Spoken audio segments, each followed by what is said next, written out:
नमस्कार मित्रों। तो आप सभी प्यारे मित्र कैसे हैं? उम्मीद कर रहा हूं कि आप सभी प्यारे मित्र अच्छे होंगे। आप सभी प्यारे मित्रों का हमारे चैनल कृष्णा स्टडी क्लासेस पर स्वागत है। और जो भी मित्र हमारे चैनल पर नया है तो प्लीज मेरे चैनल को एक बार लाइक, सब्सक्राइब और शेयर जरूर कर दें। तो त्रिभुज, आज हम आपके लिए त्रिभुज लेके आए हैं अर्थात ट्रायंगल। बहुत ही इंपॉर्टेंट चैप्टर है, कॉपी पेन साथ में लेके बैठे और आप लोग जितने भी इस वीडियो को देख रहे होंगे इसकी इंपॉर्टेंस समझ रहे होंगे।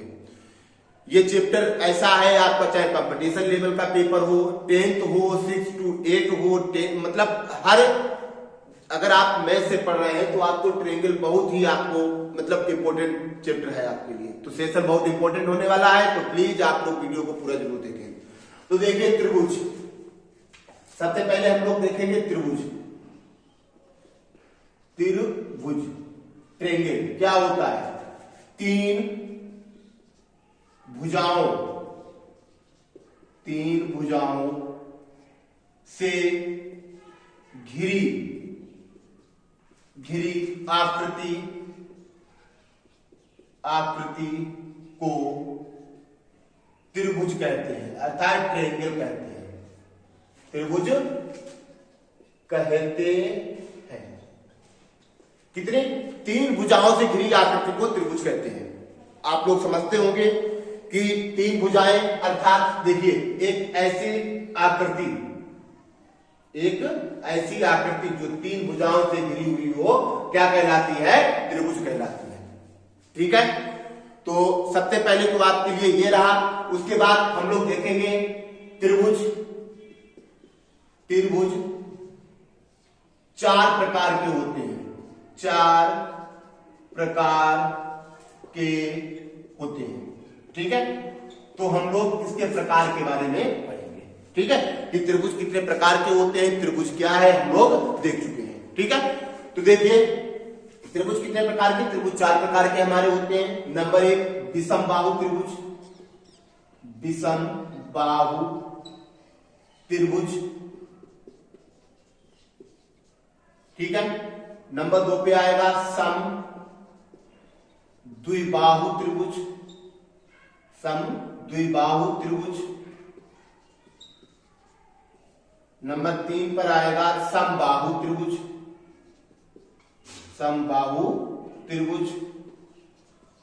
और नंबर 4 पर हमारा रहेगा समकोण त्रिभुज। क्या रहेगा? समकोण त्रिभुज। ठीक है,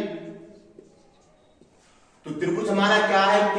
तीन भुजाओं से घिरी आकृति को त्रिभुज कहते हैं। ठीक है, तो त्रिभुज कितने प्रकार के होते हैं? त्रिभुज हमारे चार प्रकार के होते हैं। नंबर 1 विषम बाहु त्रिभुज, समद्विबाहु त्रिभुज, समबाहु त्रिभुज और समकोण त्रिभुज। तो आइए हम लोग इसको नंबर वाइज सारे त्रिभुजों को देखते हैं। ठीक है, तो सबसे पहले हम लोग हेडिंग डालेंगे विषम बाहु त्रिभुज। कि विषम बाहु त्रिभुज क्या होता है?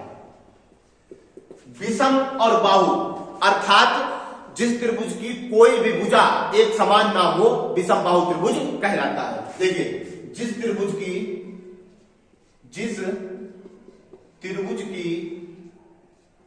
कोई भी भुजा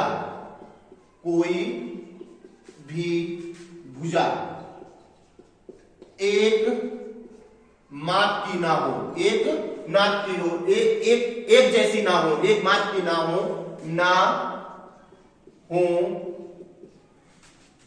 अर्थात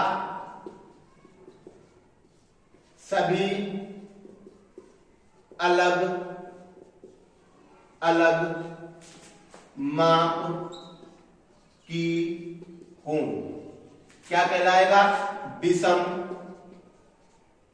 बाहु त्रिभुज कहलाता है। कौन सा त्रिभुज कहलाता है? विषम बाहु त्रिभुज कहलाता है। अर्थात जिस त्रिभुज की कोई भी भुजा एक माप की ना हो, एक समान ना हो, विषम बाहु त्रिभुज कहलाता है। तो देखिए इसके लिए हम चित्र कैसा बनाएंगे? देखिए ये कोई आप एक चित्र बना दीजिए जिसकी कोई भी भुजा एक समान ना हो, जिसकी कोई भी भुजा कैसी ना हो, एक समान ना हो, उसे विषम बाहु त्रिभुज कहते हैं। थोड़ा चित्र को चाहे और चेंज कर लीजिए, आप इस तरीके से बना दीजिए। ठीक है, तो ये विषमबाहु त्रिभुज कहलाता है। जैसे अगर ये 5 है, ये 6 है, तो ये 15 हो सकती है। ठीक है, 5 है, 6 है, कितनी हो सकती है?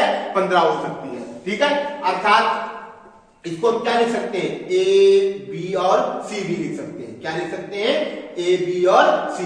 अर्थात जिस त्रिभुज की कोई भी भुजा एक समान नहीं होगी उसे विषमबाहु त्रिभुज कहेंगे। जैसा कि हम लोगों ने ये देख लिया, अगर ये ए है तो बी है, ये सी हो जाएगी, अगर ये 5 है तो ये 6 हो जाएगी और ये 15 हो जाएगी। मतलब ये एक हमने आपको बता दिया है, कोई भी त्रिभुज आ सकता है। ठीक है, तो हम लोग देखेंगे इसका क्षेत्रफल, विषम बाहु त्रिभुज का क्षेत्रफल। क्षेत्रफल क्या हो जाएगा हमारा? क्षेत्रफल हमारा होता है under root S into S minus A, S into S minus A. अभी एस भी देखेंगे क्या होता है, एस माइनस बी और एस माइनस सी, जहां जहां एस बराबर होता है A plus B plus C और बटे में 2। मतलब तीनों भुजाओं को जोड़कर जब हम 2 से भाग करेंगे तो हमें एस इसका प्राप्त हो जाएगा। ठीक है, क्या प्राप्त हो जाएगा? हमें इसका एस प्राप्त हो जाएगा। ठीक है, अगर इसका परिमाप ज्ञात करने के लिए कहा जाए तो त्रिभुज विषमबाहु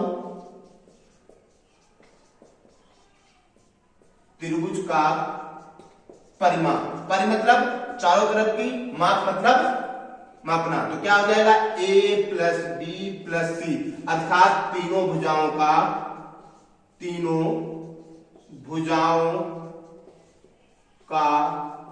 योगफल। ये इसका क्या हो जाता है? परिमाप हो जाता है।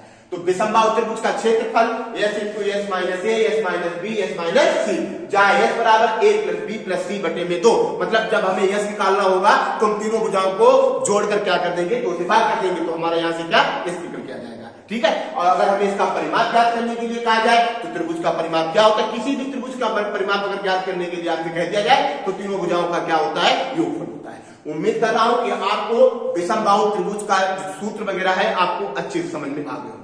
आइए इस पे हम लोग क्वेश्चन देखते हैं।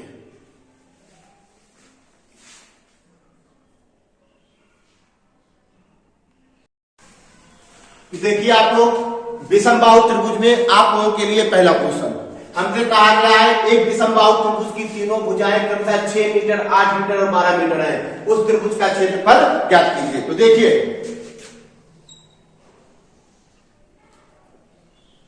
ये आपका रहा एक विषमबाहु त्रिभुज। ठीक है, ठीक है, इसकी भुजाएं क्या है? 6 मीटर और 8 मीटर और कितनी है? 12 मीटर है। कितनी है? 12 मीटर है। ठीक है, ये रहा आपका एक त्रिभुज। ठीक है, हमसे कह रहा है कि उस त्रिभुज का क्षेत्रफल ज्ञात कीजिए। तो देखिए कितना इजी है करना। देखिए निकालना है त्रिभुज का क्षेत्रफल, तो त्रिभुज का क्षेत्रफल तो सबसे पहले हमें क्या, इसके लिए हमें एस पता होना चाहिए कि इसका एस कितना है। ठीक है, तो एस कैसे निकालेंगे? क्या करेंगे? ए प्लस बी प्लस सी बटे में 2 कर लेंगे। तो ए कितना है? ए हमारा है 6 प्लस 8 प्लस 12 और बटे में कितना? 2 हो जाएगा। इसको जोड़ेंगे तो 20 कितना? 26, 26 बटे में 2 कितना आ गया? 13 आ गया। कितना आ गया? 13 आ गया। तो यहां से हम जब निकालेंगे तो क्या हो जाएगा? आप देखिए क्षेत्रफल बराबर क्या हो जाएगा? Under root S into S minus A, S minus B, S minus C. ठीक है, तो क्या कर लेंगे? देखिए एस कितना है हमारा? 13 है। 13 माइनस 6, 13 माइनस 8 और 13 माइनस 12। ठीक है, इसको अंडर रूट के अंदर लिख लेंगे तो 13, इसको आप घटाएंगे 13, 12 में से 13 में से 6 के कितना बच गया आपका? 13 में से 7। ठीक है, ये 5 कितना बच गया? 5 और ये कितना आ गया? 1 आ गया। आप इसकी सबकी गुणा कर दीजिए तो कितना? 7 पंजे 35, 35 की जब 7 से कराएंगे, अगर 35 की जब हम किससे कराएंगे? 13 से गुणा कराएंगे, 13 पंजे 65 का 5 और 13 तिया 39 और 6 कितना? 5 कितना हो जाएगा? ये 455। 1 से कराएंगे तो कितना? ये आपका आ गया 455। ठीक है, अगर वर्गमूल निकालने के लिए कहा जाए इसका, ठीक है, तो इसका हम लोग वर्गमूल भी निकाल लेंगे। देखिए 455 का जब वर्गमूल निकालेंगे तो देखिए 2 दूनी 4, 2 दूनी कितना होता है? 4, 2 2 4 हो गया। यहाँ 55 पूरा उतार लेंगे। ठीक है, यहाँ कितना? 5 से कर देंगे, सॉरी 1 से कर देंगे। 41 एकम 41, ठीक है, 41 एकम 41। तो इसको आप जब घटाएंगे तो ये कितना 4 बचेगा और ये कितना बच जाएगा हमारा 1 बच जाएगा। ये कितना 42 हो जाएगा। यहाँ कितना पॉइंट लगाएंगे 0 बढ़ाएंगे, ठीक है। अगर करेंगे फिर भी नहीं जाएगा, 1 0 और बढ़ा देंगे, ठीक है। तो 41 की किससे कराते हैं गुणा कि हमारा 400 कितना हो जाए 1400 हो जाए, लगभग हमारा कितना हो जाए 1400 हो जाए, ठीक है। तो क्या कर लेंगे आप इसकी 3 से गुणा करा दीजिए, 3 से जब कराएंगे 3 3 9 और 3 दूनी 6, 3 चौकू 12 ये हो जाएगा, ठीक है। जो भी आ जाए आपको बस ये लिख देना है। तो कितना आ गया आपका 21.3 और क्या है हमारा मीटर है, कितना आ जाएगा 21.3 वर्ग मीटर। कितने आ जाएगा ये हमारा वर्ग मीटर लगभग में, कितने लगभग में, ठीक है। तो लगभग क्या पॉइंट के बाद लगभग रहने दीजिए, ये आपका एग्जैक्ट आंसर ये रहेगा, ठीक है। तो उम्मीद कर रहे हैं कि आपको ये क्वेश्चन अच्छे से समझ में आया होगा।